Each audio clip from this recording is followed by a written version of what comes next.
very important na nandito sa atin si Attorney Poa kasi ngayon nga po nag-hearing na. Sinasabi kong hearing kasi parang hindi naman totoong hearing ito eh. Parang nakascript na ito eh. Pero tingnan natin, tanungin pa rin natin si Attorney Poa ng kanyang mga insights at kanyang opinion. Attorney, the Vice President filed a answer ad cautelam. Yes. Pero hindi siya nag-appear doon. Hindi po ba? Since impeachment is really largely a political process. Just tell the viewers, bakit nga po hindi na nag-appear si VP Sara Duterte? Unang-una, kailangan siguro nating maklaro sa ating mga kababayan na there is no requirement, contrary to statements that are being floated around, there is no requirement for a respondent to appear personally dito sa ginagawang pagdinig sa Committee on Justice. Pangalawa, we submitted a letter day before the committee hearings, that was, if I believe,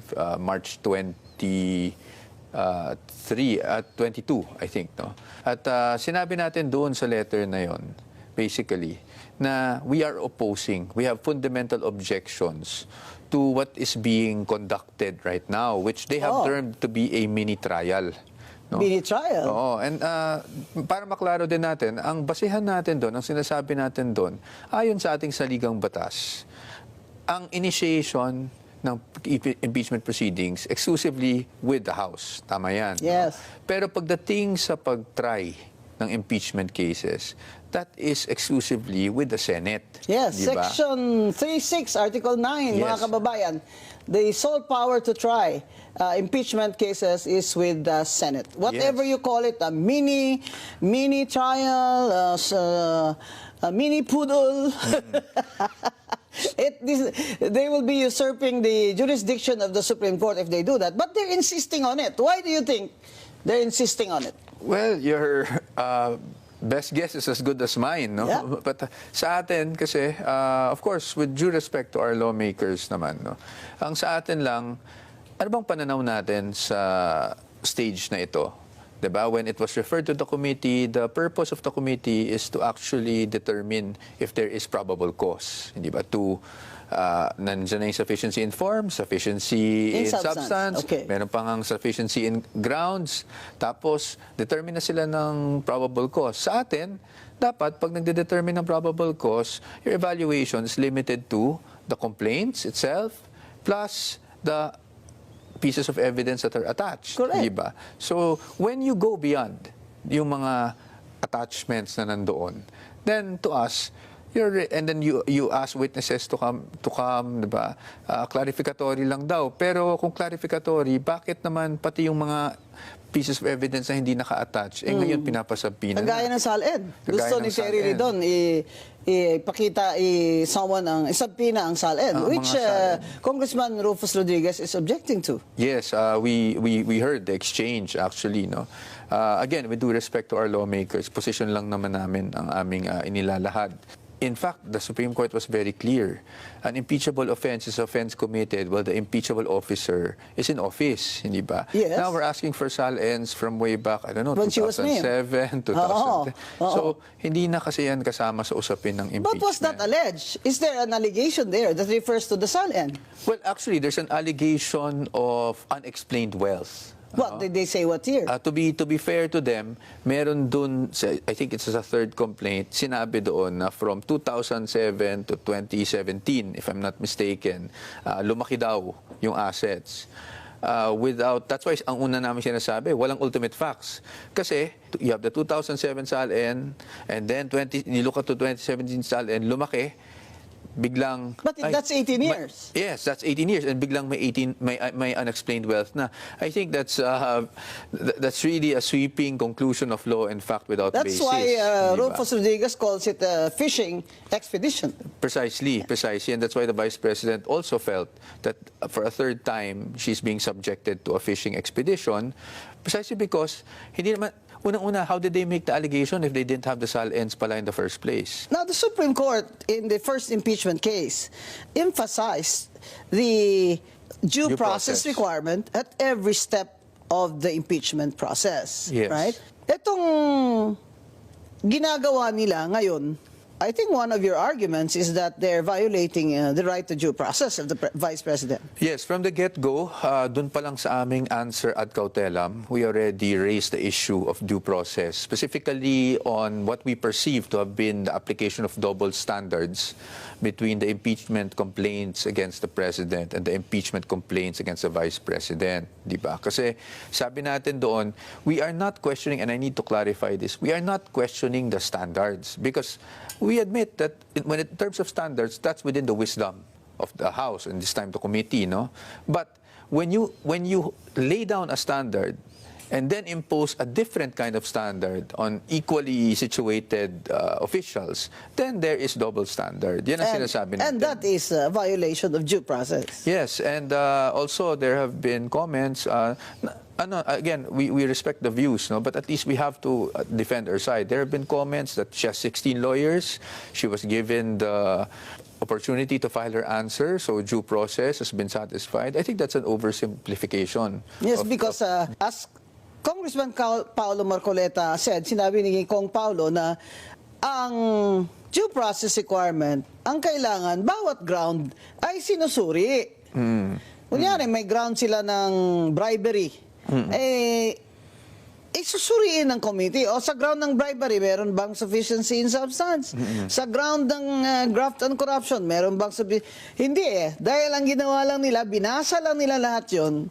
At sinabi nilang sufficient ito in substance. Oo, and also when you say, yun nga, recital of facts, no? Yun din yung ano namin wala namang ultimate facts eh. For example, they said the Vice President committed plunder. No? Alam naman natin may elements ang krimen na plunder.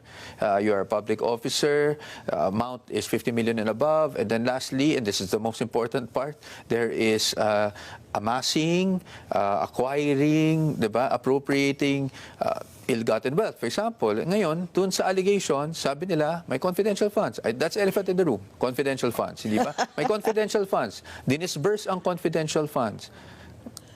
Ngayon, paano natin nasabing napunta sa bulsa ng Vice Presidente? Correct. And I've said this before, kung ang confidential funds ay hindi na-liquidate ng tama, ang commission proper ay maghuhusga na ito ay i-refund. Pero dito sa case ni VP Sara Duterte, sinabi ng COA na may unqualified sila na report at ito ay na-liquidate na ng tama.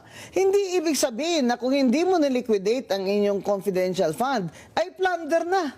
Kasi sa plunder, kailangan may transaction ka. May transaction ka na ikaw ang may control. Yung problema, wala namang nagbibigay ng ganyang opinion sa ating mga congressman dahil wala namang iniisa sa kanila dyan dating COA commissioner. At hindi naman sila nagtatawag dahil hindi naman sila magtatawag ng experts.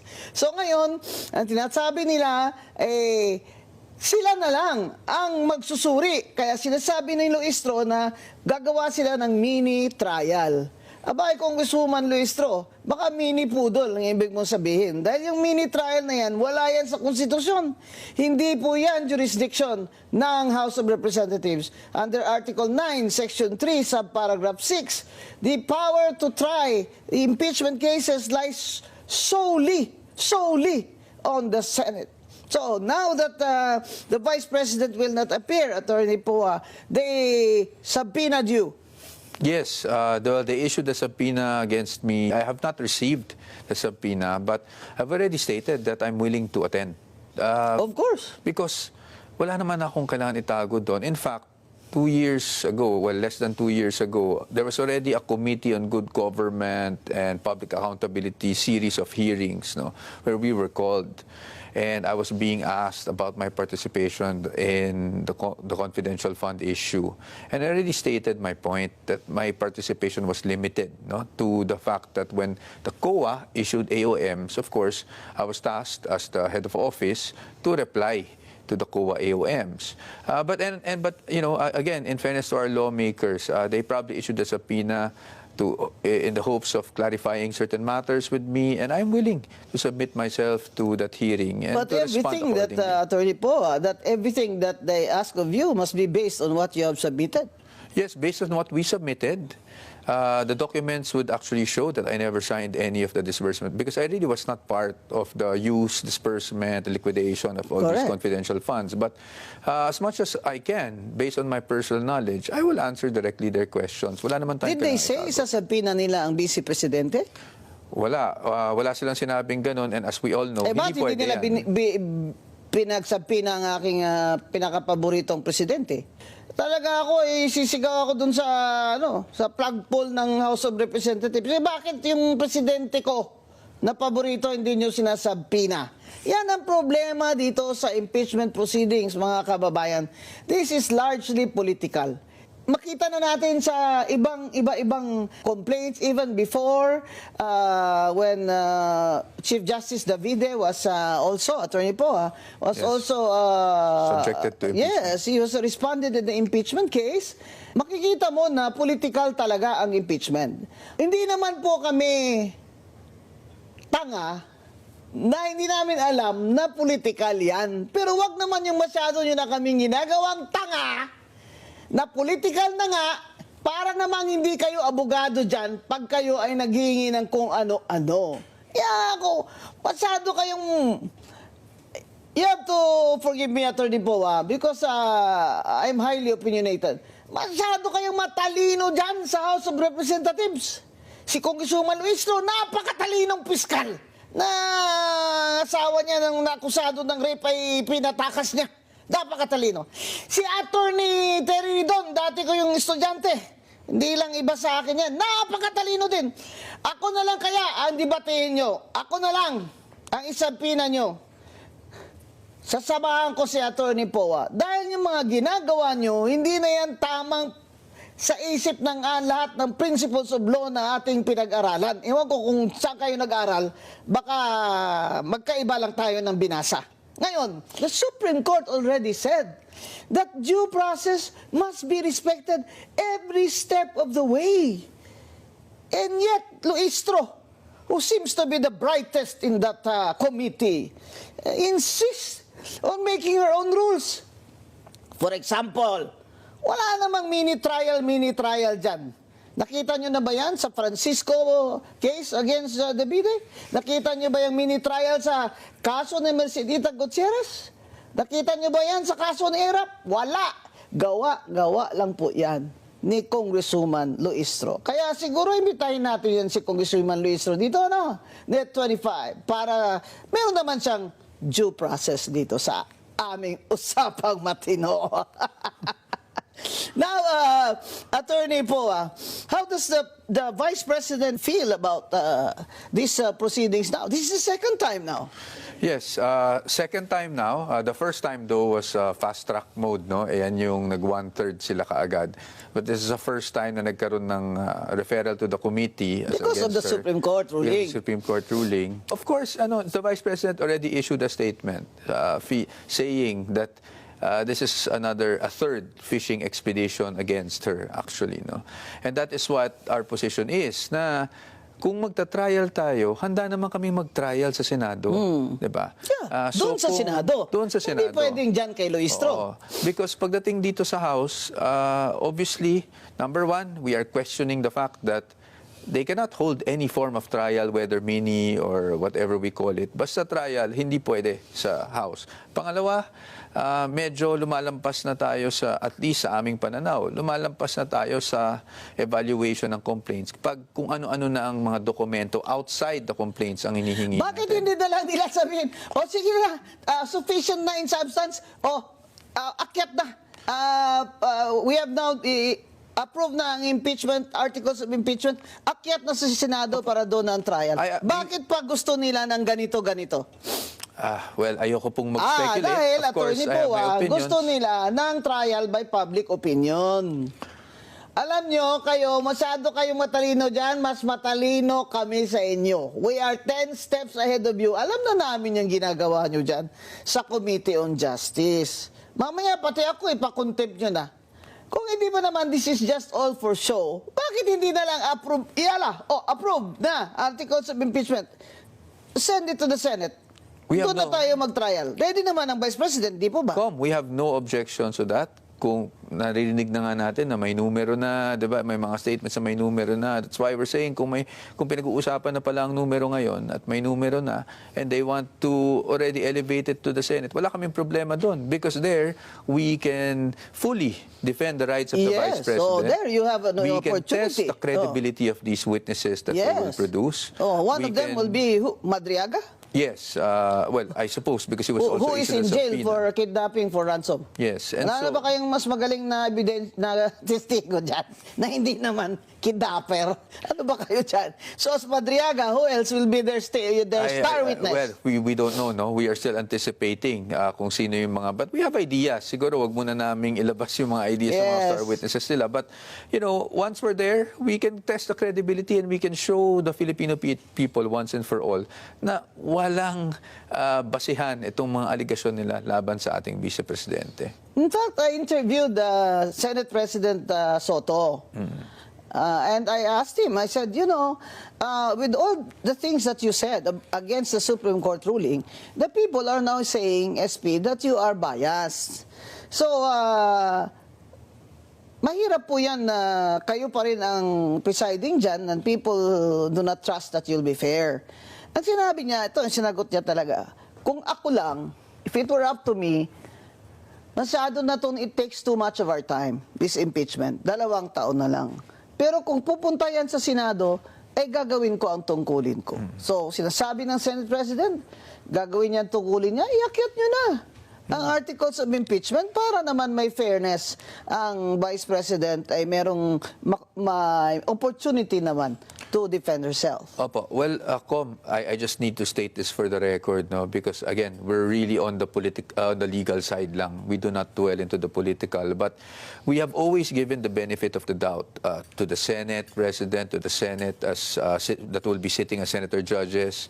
We also are giving of the benefit of the doubt even to the Committee of Justice members. That's why itong ginawa naming objection dito sa ginagawa nilang mini trial, ito ay ibinigay muna namin sa kanila, inilahad namin sa kanila. We were trying to explain our side. Now, if that offended some of our lawmakers, we really regret that because it's not our intention to offend anyone. It is our duty as lawyers of the Vice President to protect her rights and her interest. And if we see that there are infirmities in the process, it's also our duty to bring these matters up and tell them that we have objections, serious objections, fundamental objections to the conduct of a so-called mini trial within the House. No? Now, sabi nyo nga, kung okay sa amin i-akyat, definitely. We have been ready since last year. During the first round of impeachments, despite filing that petition with the Supreme Court, as we all know, it's always 50-50, diba? So, we were ready to go into a full-blown trial. Oh, but now, in the Senate, hindi na sila advantage kasi they need 2/3 or 16 votes. They need 16 votes. JV Ejercito, Senator Ejercito told me that sinabi niya na he is not in favor of that. Daming problema, lalo na ngayon, may gera. So, yung 15 nila, sa majority, nabawasan na sila ng isa, so 14. Ang sinasabi naman ng iba dyan, paano po yan pag si Senator Bato ay hindi po boboto? Abay, kahit hindi siya bumoto, kailangan pa rin nila ng 16 votes. Yes, you that's see, correct. That's correct. mga kababayan, bakit para ano pa ito? Para ano pa ito na ginagawa nila, na alam naman nila doon pag-akyat, matatalo rin sila. Bakit? Dahil gusto nila masira ang reputasyon ni Vice President Sara Duterte. At ito lang po ang isa sa pinakamatinding argumento ko talaga against that impeachment process. You're wasting our money. Kayong mga congressman at congresswomen kayo na matatalino, you're wasting taxpayers' money and you're wasting the time of the Congress. May gira na. Kulang na tayo sa langis. Ang krudo, 140 pesos. Ano? Ang jeepney driver, 200 pesos na lang ang neto. Take home, dati tigwa 1,000. Ayaw na magsakay yung mga joyride. Dati 60, ngayon 66 na. May gera na, may digmaan na. Kayo, impeachment pa rin kayo. Wala kayong mga, compassion sa mga Pilipino. Ito pa, Ano ba itong balita ko na magpapadala ng Japan ng 1,000 troops dito sa Pilipinas? Siyempre, meron tayong EDCA eh. Ayan, President BBM. Sige, sagutin mo yan. At ano itong narinig ko? Na ang China ay nagpapadala na ngayon ng troops near Taiwan. Now, ayan, Tariela, sagutin mo rin yan dahil ako, gusto ko, mauna ka doon, Tariela, magpakahiro ka. Mga kababayan, eto na, digmaan, inflation, napakataas, hoarding, ultimo, bigas, wala kang mabiling bigas dun sa mga, of course, mga high-end na, na grocery, Ang mga tao, nag-hoarding ang mayayaman, ang walang pera, paano? Saan mo iaayuda yan? Ito ang sinasabi ko, impeachment kayo ng impeachment. Ang sagot nyo lang sa digmaan at fuel crisis natin ay ayuda kayo ng ayuda. Uwak-bawi ka naman, BBM eh. Uwak-bawi ka. Sabi mo subsidize mo yung mga jeepney driver binawi mo eh. Ngayon, pimirma ka na lang ng suspension ng excise tax, no? Excise tax, 10 pesos yun eh, sa gasoline. Babawasan mo ng 10 pesos ang price ng gasolina namin. Ganon din yun, 90, minus 10, 80. Ganon din yun, ngayon, ang plano mo, BBM. Maliban sa, ang majority leader dyan sa House of Representatives ay anak mo, na si Congressman Sandro Marcos, na siyang nagkukumpas dito sa impeachment. Hindi pwede ba yun? At yung si Secretary Garin ay mawindang-windang na, kakahanap ng solusyon. Tapos ang majority leader na anak ni BBM ay nagkukumpas na ituloy itong impeachment. Bakit? Wala na ba kayong ibang magawa dyan? Kaya, mga kababayan, ito po ang relasyon ng politika sa ating ekonomiya. Nadagdagan lang po talaga tayo ng problema ngayon na hindi masolve ni BBM dahil ito'y digmaan na ang disaster sa atin ay tayo lang ang bansa sa buong mundo na nag-declare ang ating presidente ng energy emergency crisis. Kaya ngayon, tayo na naman ang talk of the world dahil dito sa ginawa nilang walang paghahanda. Ngayon, si Attorney Poa, tanungin natin ng kanilang paghahanda sa trial. Kumusta naman po ang paghahanda niyo, Attorney, para sa trial sa Senate? I can say handang-handa na po tayo dahil last year pa nga we were already preparing. Alam naman natin kahit na nung nanalo tayo sa Supreme Court ay magkakaroon ng pangalawang round. In fact, even if malampasan natin to, hindi malayong magkaroon ng third round dahil talaga namang may mga sektor na gusto talagang ma-impeach ang ating Vice Presidente. So, I could say handang-handa na po tayo. We are ready to show our evidence. We are ready to show our witnesses sa tamang forum. Yun lang ang hinihiling namin, sa tamang forum, which is at the Senate level. At doon, we are confident na mapapakita talaga natin na walang katotohanan yung mga paratang laban sa ating Vice Presidente, na kasinungalingan yung mga witnesses at walang kredibilidad ng mga witnesses na inalalabas nila laban sa ating Vice Presidente. And hopefully at the end of the day, hindi lang ang senator judges, pero ang taong bayan mismo ang makita kung ano ba talaga ang agenda behind all these impeachment complaints against the Vice President. Are you thinking of going to the Supreme Court because of this mini-trial, mini-poodle in the House of Reps? Alam mo, hindi ako magsisinungaling. I won't deny that. That is definitely on the table. Yes. That is a possibility. If I were you, I would do the same. Diba? Nandyan yan. Kung sa atin naman, we had to at least give the Committee on Justice the respect of telling them ourselves kung ano ang problema natin dito sa nangyayari sa mga proceedings, to at least state on the record our objections. Now, kung hindi tayo pakikinggan, of course, that remedy is always there. And the lawyers, us as a team, we are exploring all remedies possible, and the Supreme Court is always a possibility. It's always one of the options. Ang kaibahan, mga kababayan, sa impeachment case ni VP Sara ay siya ngayon ang nangunguna. She is the front runner. She is the woman to beat in the next elections. Yung mga kay Chief Justice Davide, kay ERAP, sa kay Ombudsman Merceditas Gutierrez, hindi sila kandidato sa 2028. Ito ang kaibahan ni Vice President Sara Duterte dahil hindi nila matatalo si Vice President Sara Duterte sa 2028 kung hindi nila ipa-disqualify. Kaya ito po ang ating tandaan na ang mga nangyayari po sa ating bansa ngayon is too much na politika. Ang nagdi-demand ngayon ng mga tao ay isolve nyo ngayon itong aming kahirapan. Isolve nyo itong inflation na ito. Hindi namin kailangan yung yung mga show nyo dyan sa House of Representatives. Yung pasikat nyo dyan, hindi namin kailangan yan. Isolve nyo ang gutom ng Pilipino dahil more than 50% of Filipinos, or that means maybe 60 million Filipinos, are already hungry. Kaya yung impeachment process na ito ay talaga pong political ito. Ang distinction nito at pagkakaiba sa ibang impeachment doon ay dahil ang inaakusahan nila ay si Vice President Sara Duterte na siyang front runner or the woman to beat in 2028.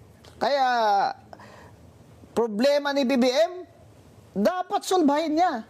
Hindi yung ibibigay niya yung baton sa anak niya as majority leader para ikumpas ang impeachment. Yun ba ang solusyon niya sa 2028? Mga kababayan, dito po, sa usapang matino, ay yung totoo lang ha.